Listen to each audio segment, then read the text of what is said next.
Hallo allerseits, ich bin Peter Pernsteiner und zeige heute mal ein Vorschauvideo über gleich 3 neue Spur 1 Loks von Märklin. Es handelt sich um 3 Varianten der Rekolok 18314 im Maßstab 1:32, die vielen Eisenbahnfans unter dem Kosenamen Schorsch ein Begriff ist.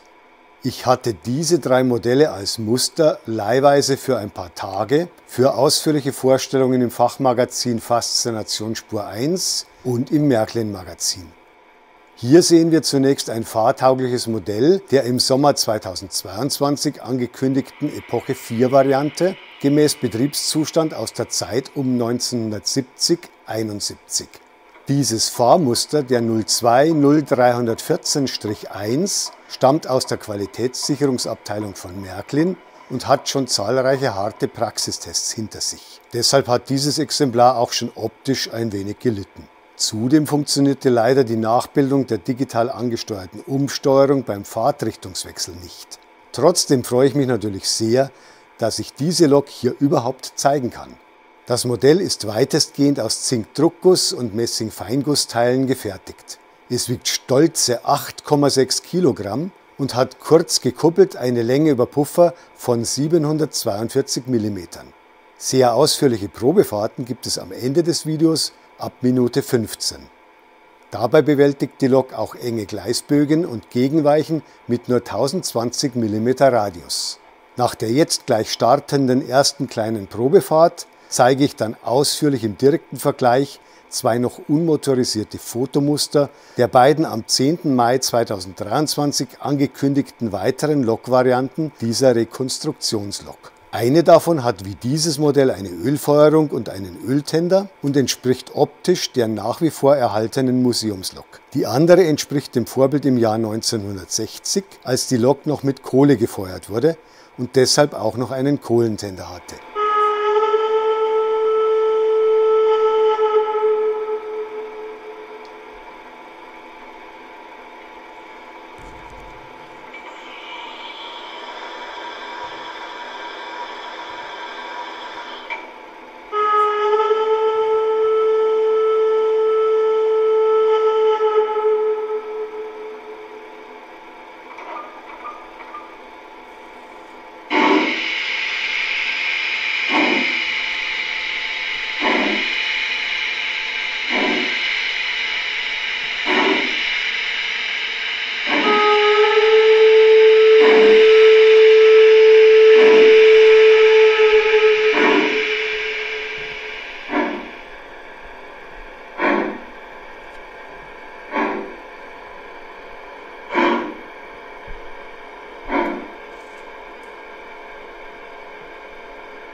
Nun zu den beiden unmotorisierten Fotomustern der am 10. Mai 2023 von Märklin veröffentlichten Sommerneuheiten. Hier sehen wir die Schnellzugdampflok in der Variante als Museumslok, weitestgehend so, wie sie heute in einer Halle vom Technikmuseum Sinsheim als Dauerleihgabe der Historischen Eisenbahn Frankfurt zu bewundern ist. Dieses und auch das gleich zu sehende Modell haben allerdings keinerlei Technik an Bord und müssen deshalb von Hand geschoben werden. Sie dienten bei Märklin zunächst nur zur optischen und farblichen Produktionsfreigabe sowie jetzt als Präsentationsmuster. Dem Serienmodell dieser Museumslok sollen laut Neuheitenkatalog sowohl Schilder mit der Betriebsnummer 18314 als auch mit der neueren Loknummer 020314-1 beiliegen.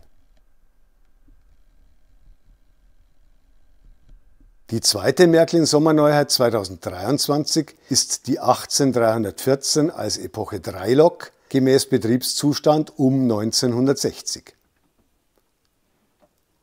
Deshalb hat dieses Modell auch noch eine Kohlenfeuerung und einen Kohlentender.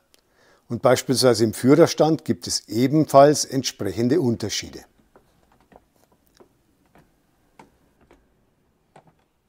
Dies alles ist in den nächsten Minuten im direkten Vergleich zu sehen. Wir bleiben hier zuvor erstmal auf der Lokführerseite. Oben sehen wir die Epoche 3 Lok mit Kohlentender und unten die Museumslok mit Öltender. Bei der oberen Lok ist übrigens unter dem Führerstand schon eine der beiden zum Lieferumfang aller Loks gehörenden geschlossenen Stromlinienschürzen montiert worden. Bei der unteren Lok ist die ab Werk montierte Schürze mit großem Ausschnitt für das Nachläuferrad zu sehen. Dieser Ausschnitt ist dafür erforderlich, dass der Nachläuferradsatz bei Befahrung von engen Gleisradien entsprechend auslenken kann. So wie das bei den Testfahrten am Ende des Videos ab Minute 15 zu sehen ist. Nochmal direkt ein Blick von der Seite und danach etwas näher. Bei der Gelegenheit auch noch ein paar Vorbildinfos zur 18314. Sie wurde 1919 von Maffei als badische Schnellzuglok der Gattung römisch 4H als eine von insgesamt 20 Lokomotiven gebaut.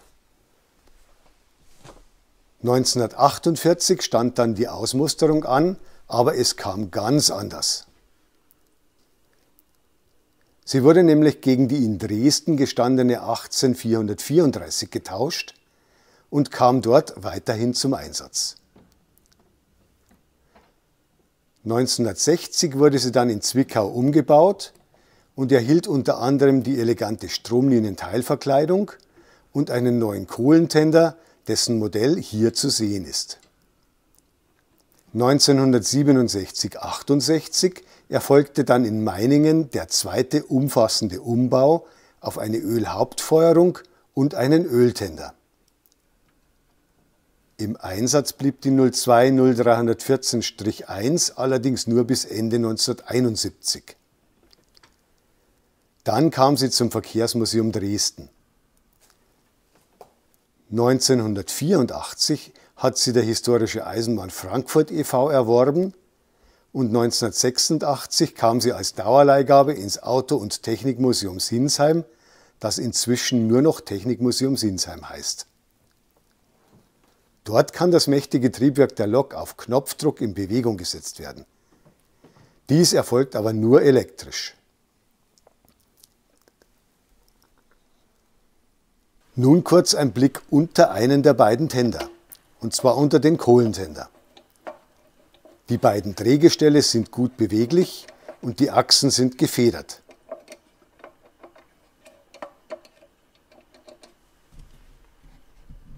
Noch eine Nahaufnahme des Drehgestells.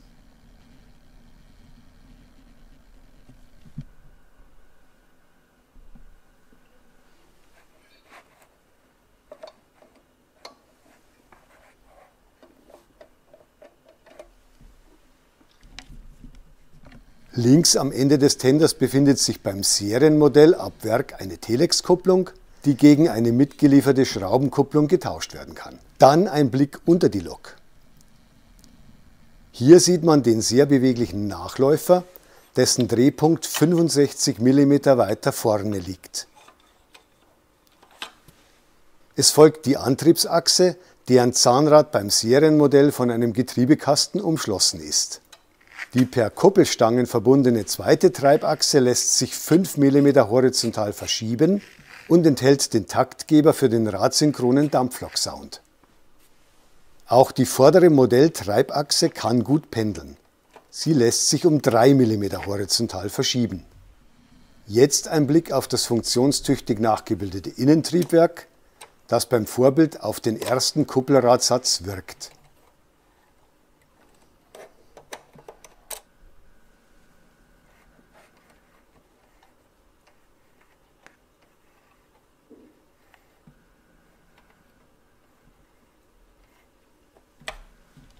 Und schließlich noch das ebenfalls sehr bewegliche Vorlaufdrehgestell.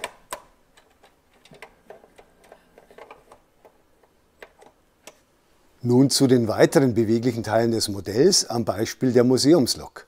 Natürlich sind die Puffer wieder gefedert. Ebenso wie die aushängbare Schraubenkupplung.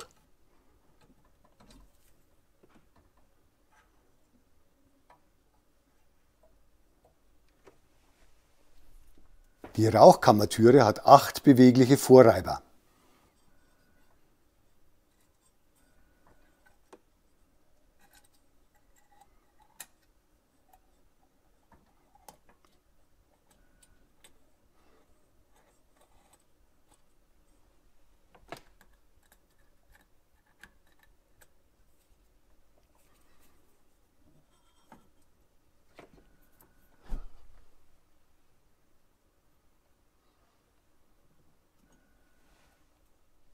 Über dem Kessel gibt es 4 Deckel oder Klappen, die sich öffnen lassen.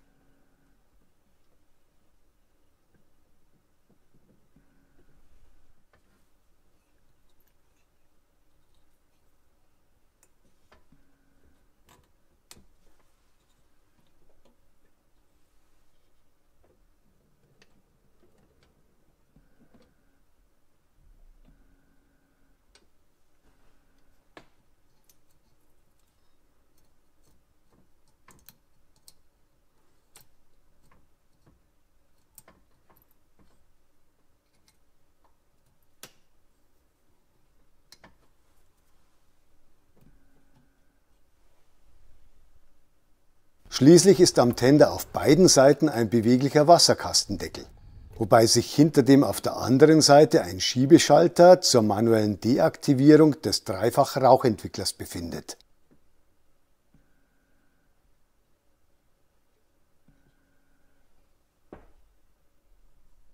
Jetzt gibt es zum Vergleich die beiden sehr unterschiedlichen Tender-Rückwände und auch die entsprechenden Führerstände. Links die Epoche 3 Version der 18314 und rechts die Ölversion.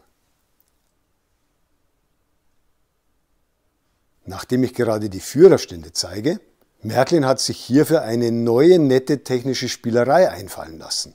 Kurz vor der Anfahrt der 18314 bewegt der Lokführer den Regler und während der Fahrt nimmt er ihn langsam wieder zurück.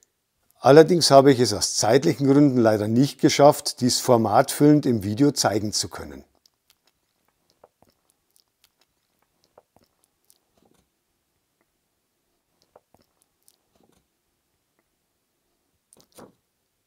Bevor es nun die versprochenen größeren Probefahrten gibt, hier noch ein direkter Vergleich der beiden Lokvarianten mit Blick auf die Heizerseite. Auf dieser Seite befindet sich an beiden Loks unter dem Führerstand die serienmäßig ab Werk montierte Verkleidung mit dem Ausschnitt für die Räder der Schleppachse. Für die Modellpräsentation in einer Vitrine lässt sich diese gegen eine geschlossene Verkleidung ersetzen.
Jetzt sehen wir noch, wie vorhin bereits angekündigt, ein paar Probefahrten mit dem motorisierten Produktionsmuster der Epoche 4 Variante.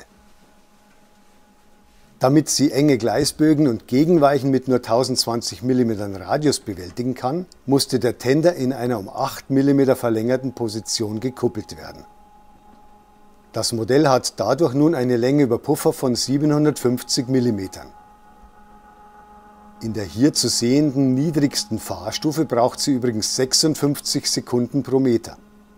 Das entspricht maßstäblich umgerechnet einer Vorbildgeschwindigkeit von ca. 2 Stundenkilometern. Ich finde es toll, dass die Lok trotz 75 cm Länge tatsächlich so enge Gegenweichen bewältigt.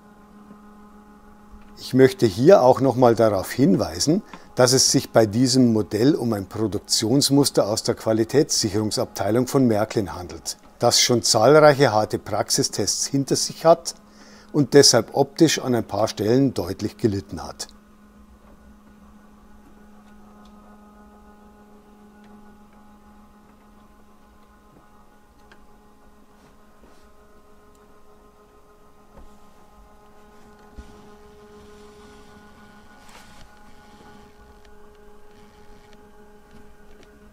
Nun noch einmal diese langsame Fahrt durch die Gegenweichen aus einer etwas höheren Kameraposition.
Abschließend noch 2 per Central Station Digitalzentrale automatisierte Pendelfahrten mit Sound und Rauch. Und hier nochmal der Hinweis, dass bei diesem Testmuster die Nachbildung der motorisierten Umsteuerung beim Fahrtrichtungswechsel leider nicht funktionierte.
Jetzt kommt auch noch die zweite Testfahrt, diesmal mit Blick auf die Lokführerseite.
Das war's für heute. Ich hoffe, mein Preview-Video mit den 3 Varianten der 18314 von Märklin hat Spaß gemacht. Falls ja, dann empfehlen Sie doch bitte meinen YouTube-Kanal einfach mal weiter. Servus, bis zum nächsten Mal. Ihr Peter Pernsteiner.